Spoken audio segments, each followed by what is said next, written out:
Welcome, welcome, welcome to this edition of Brother Nature. You are actually looking live at Harbor Springs. That is a very cold looking trip of skiing up north. I got to give those guys credit. It is about 2 degrees up there, which I don't believe is much warmer than we have it down here, but all the more power to them. Let me get this straight. All these kids get the day off because it's too cold, Yes. and then they just run out and go skiing. There you have it, man. There you have it, Tom. I am your host, Jack Nissen. Have everybody here because we got the coolest episode coming up. I've had this one circled since we literally pitched the show. We're talking sturgeon. And with me today, we have Jordan Wilson. She is with the, Sea Life Aquarium, right? Mm-hmm. Sea Life. Jordan, what is a sturgeon? So a lake sturgeon is actually our largest and our oldest living fish here in Michigan. They are basically living dinosaurs. These guys can get up to 7 feet long, and they have been estimated to live to be around 100. Some even estimate 125 plus years. Yeah, I think I've always seen sometimes they call them a living fossil, which is just sort of wild to think that there are literal dinosaurs swimming around the Great Lakes. So I'm actually kind of curious. You brought with you a little prop. It is an actual sturgeon, is it not? Basically. So there it is. Yes, there's the camera. So tell us, let's start from the very top, or very front at least. Mm-hmm. What is the anatomy of this guy? So these guys are not only living dinosaurs, but they are quite cool because they are obviously, like I said, they can get up to 7 feet long. But another really cool thing about them is that these guys have built-in armor. They actually have these bony modified scales that are called scutes, and they have them along the top and their sides, and it is built-in armor to protect them throughout their life. And then they also have these whisker-like barbels at the front of their mouth that they use to help detect food on the bottom of the lake floor. So real quick, when you could talk about armor, what exactly are they defending against? So these guys, because they can live so long, they actually grow really slowly. When these guys are first hatched, they are approximately 6 inches long. And even though they can live to be 125 years, it takes them a long time to get to that size. So those scutes are actually to protect them from anything bigger than them as they're growing really slow. So it's basically to prevent off like northern pike from eating them, stuff like that. And these guys, they take a long time to mature. The females, they don't hit maturity until around 20 to 25 years of age, versus the males are about 15 to 20 years. So they definitely need that armor to protect them while they are so small and vulnerable. So everybody watching the screen right now can see sort of, honestly, what is the sort of various stages of what a sturgeon can look like. And I do actually sort of see the armor built in on them. Is there any other fish like this in the Great Lakes that lives this long? I would say no. These guys are definitely one of a kind. They've been around for a really, really long time. We do have some really, really cool species here in Michigan. I might be a little biased because they are my favorite native species, and I do personally love dinosaurs. So I just think they are one of a kind. So for everybody who doesn't know, and by the way, you can put that thing down now too. Yeah. It's so cool. I know. And of course, we are big lovers of Legos here as well. So it's I guess winning in both worlds, I suppose. So I gotta wonder, the last time we talked, we actually spoke about a very specific sturgeon named Sturgio. Any update on Sturgio at all? So sadly, I don't know his update because we actually re-released him into the wild. I'm hoping he is out there thriving. But this year, I actually have a new juvenile sturgeon, and his name is Lake Skywalker. Who came up with the name Lake Skywalker? I did. Big a resident Star Wars nerd. Fan. Yeah. Okay, so actually, can you go into a little bit more detail when it comes to the program you guys have down there at Sea Life Aquarium? I mean, it sounds like it's pretty education-centric, but of course with a very sturgeon focus, right? Yes. Yeah, so I always like to say that there is a lot of conservation going on with the lake sturgeon. The Michigan DNR, they really focus on maintaining wildlife populations, but there's other programs such as the St. Clair Detroit River Sturgeon for Tomorrow project, which is what I actually participate in at Sea Life Michigan Aquarium. And this is a Head Start project for juvenile sturgeon, where every single year I get a juvenile sturgeon starting off around 6 inches long, and I will actually house them at the aquarium from mid-fall to summer. And I will, while they're at the aquarium, I'll monitor their growth. I'll introduce them to native foods they might come across, environmental factors, and overall give them a chance to grow bigger and stronger so that in the summertime, we will actually re-release them into the wild at an event known as Sturgeon Fest. Ooh, when is Sturgeon Fest? So typically it goes on the first week of June, and it is a really cool little festival. It's getting bigger and bigger each year, but this festival has all of the people that participate in the project come out with their juvenile sturgeon, and it allows the public to kind of learn, get educated, and have hands-on experience with these lake sturgeon, so then they can actually get to see these sturgeon that we've been growing for the last year get re-released into the wild, and hopefully they will have a better chance of survival. So kind of a two-part question here then. Where are you actually getting the sturgeon from? And then is it tricky to raise something in captivity if you plan on actually releasing it into the wild with hopes that it does survive? Yeah, so we actually get these sturgeon from the project, but they receive them from a DNR hatchery. And so they have these hatcheries all over, and they will give them to us. They are imprinted from where they are originally laid in an egg. It is a little bit difficult having them in captivity. We don't want them to really imprint on people. And the biggest thing of working in an aquarium is we do have other native fish, and so the whole project is considered biosecure, which means I will not touch any freshwater fish, saltwater fish before working with the sturgeon. It is all in its own classroom, and that is primarily because we don't want to introduce anything that might be re-released into our current ecosystem.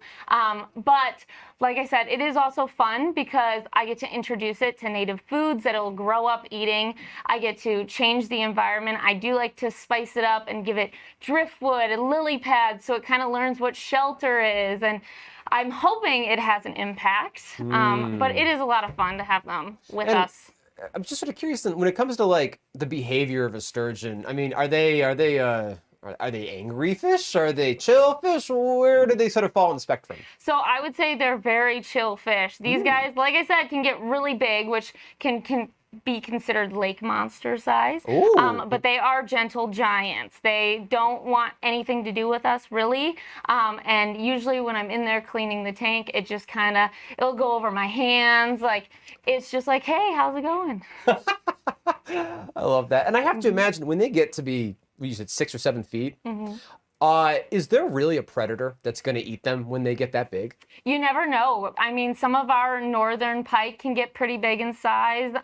When they get older, those scoots that they have on them, they do start to kind of dull out and fall off. And some fish, I mean, they're very opportunistic eaters, so they might see an opportunity and go for it.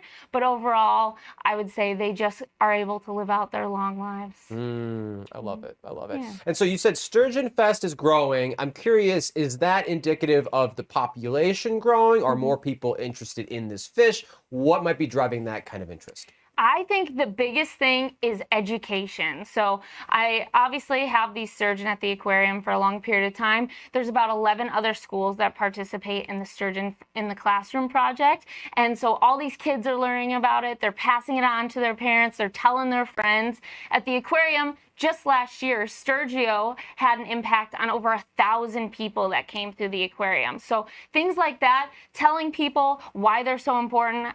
Everyone loves dinosaurs, and it just kind of makes people want to care about the animal more, and they want to tell everybody how cool these animals are.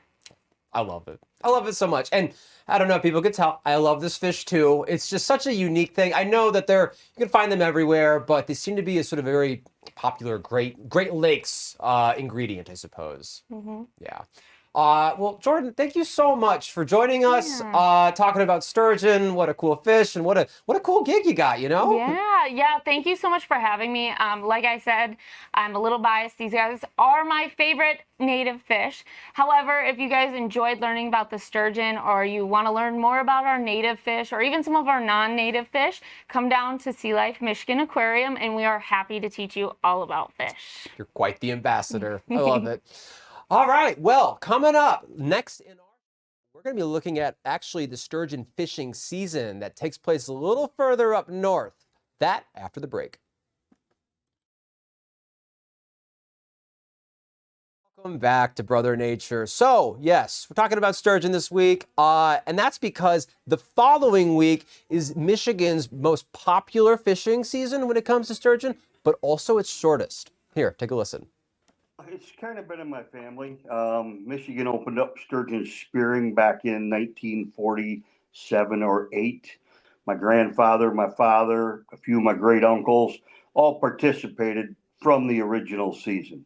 So it's been in my blood. I've always wondered, when you harvest a sturgeon, what do you do with it? Like every other fish, we process it and we eat it. What does it taste like?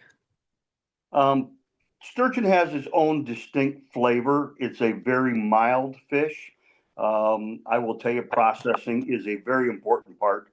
It needs to be trimmed very thoroughly, cooked properly, and it has the texture of a pork chop and a flavor that is mostly based upon how you season it, how you cook it. Basically, I do pan frying. We use, several different spices and little oil, and some people like to soak it in milk for 8-10 hours before they cook it. It really has to do with making sure you take the fat out of the meat. The preparation, like I said, is the biggest part of it. What the Black Lake sturgeon fishing season is? I know that when people see it come into the news, they're always interested because they want to know how could a fishing season be so short. Tell me a little bit about how things ramp up on that weekend, and then I guess how it sort of starts. It is always the first Saturday in February. Starts at 8 a.m. and runs until 2 p.m. or until 6 fish have been harvested. Um, if it takes up to potentially 5 days is how long our season can run. We have not gone past a day in a while, so we won't expect it to. So anybody that registers up will receive automatic text every time a fish is harvested and when season is closed. Um, it takes quite a bit of work to set up, like I said, the fish ante out there. You got to cut the hole in the ice, and everybody's got to have their own equipment, which can be pretty expensive. There will be DNR personnel stationed around the lake, so that when the season is closed, they will physically run from shanty to shanty and make sure that people that are involved in the sturgeon season are done fishing, that they receive the text. They will pull down the little red flag that has to be accompanying your fish ante so that everybody knows that you are participating. So there's a lot goes into this. Basically, I'm in charge of putting on what we call the Black Lake Sturgeon Shivaree.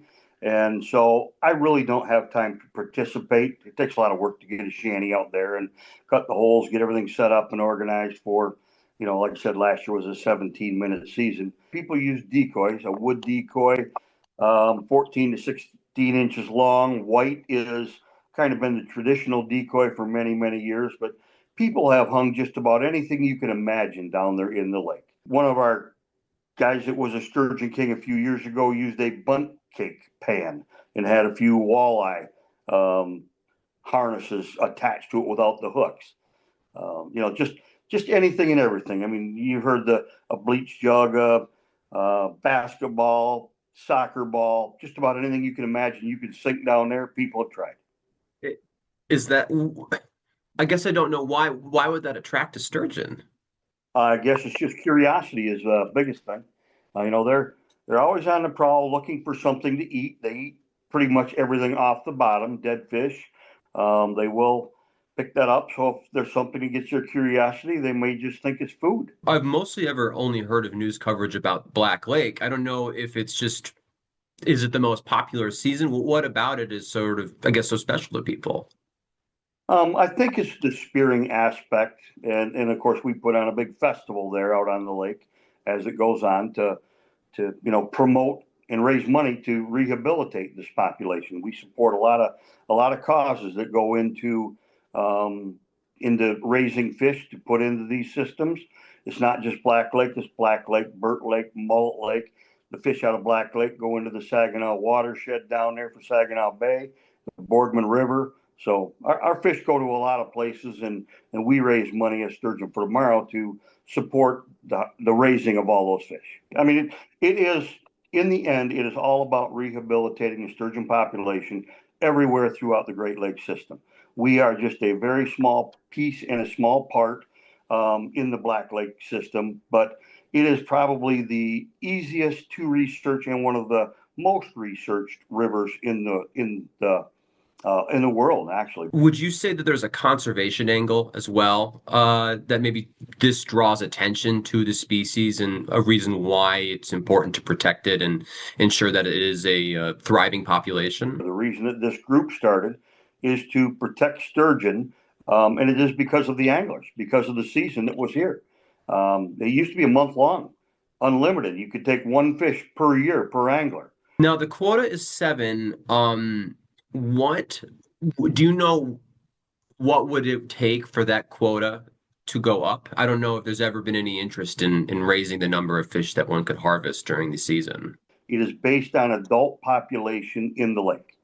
Right now, our population in that lake is estimated to be, I won't give you an exact number because it's about 1,220 fish. And 1.2% of that population is harvestable, which makes it about 14.4 fish. And that is 7 for the sportsmen and 7 for the natives. Yeah, so that was Wodarski. He is with Sturgeon for Tomorrow, who's kind of the big sort of citizen group advocate that works with the DNR to put on both the Black Lake sturgeon fishing season as well as the Shivery. That's kind of the big festival around this fish. And as you could tell, there's a huge cultural sort of tie into it, and people just love it. And of course, I've never had it before. I guess soaking it in milk tastes kind of good. I can't imagine why, but that sounds like something worth trying for sure. It is interesting too, is this group started in 1997. Back then, there was only about 500 sturgeon in Black Lake. Since then, it's grown by more than 700, which is not a lot when it comes to just harvesting the number of sturgeon up there, but it is notable because the population is going back up. If you fish these things without any regulations, as you can tell, it takes a long time for them to grow up and be able to reproduce. If you hunt them all down before they can even do that, you could see what happens to the population afterwards. All right, coming up, we got a whole lot more on Brother Nature. Stay tuned for more. And welcome back to Brother Nature. So, as you can tell, we're not outside. We normally are outside, but even here at Brother Nature, we do have a limit when it comes to the temperatures, and today was certainly that. Mother Nature said no. Mother Nature said no, and Brother Nature said, okay, that's fine. I will add, though, that also meant with all this frigid temperature, quite a few odd stories popping up online, including one about trees exploding in Michigan. Derek Kepper has that one. Okay, by now you've probably seen online exploding trees. The weather's going to get so cold, trees are going to explode. I really hope this tree doesn't explode. This is a beautiful tree right here. Thank God we've got Luke Brenner from Davy Tree. He is an expert when it comes to trees. Are these things actually going to explode? Are you going to wake up in the morning and see 1,000 toothpicks in your front yard? Absolutely not. No, this is not dynamite inside of a tree. No. This term exploding trees comes from the dropping of the temperatures and the water that's inside the tree, right? Yep. So the correct term for it is frost cracking.